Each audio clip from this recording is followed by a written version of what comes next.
On a bright, sunny afternoon, young Alice sat on the riverbank with her older sister.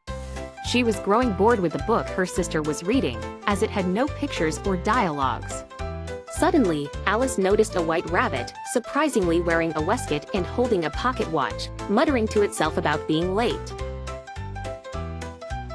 Curiosity piqued, Alice hurried after the rabbit, following it as it vanished down a large rabbit hole.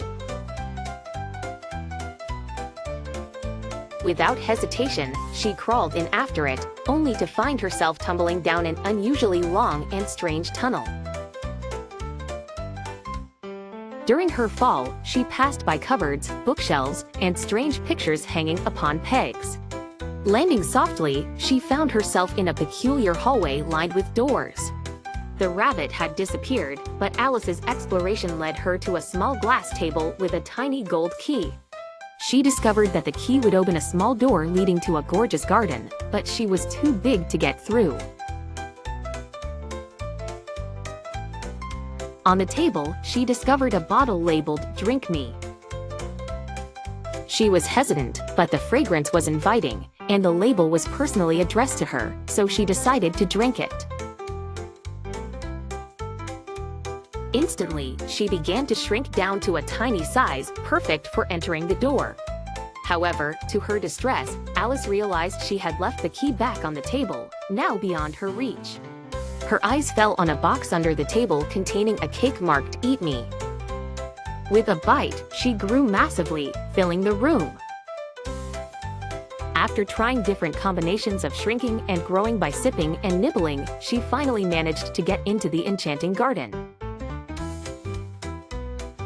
There she encountered the maddening world of Wonderland. In the garden, Alice met an array of eccentric characters. There was the grinning Cheshire Cat whose head and body would vanish randomly as he riddled Alice with nonsensical advice. At the Mad Hatter's seemingly eternal tea party, she found herself engulfed in lunacy, unable to sit still in a place.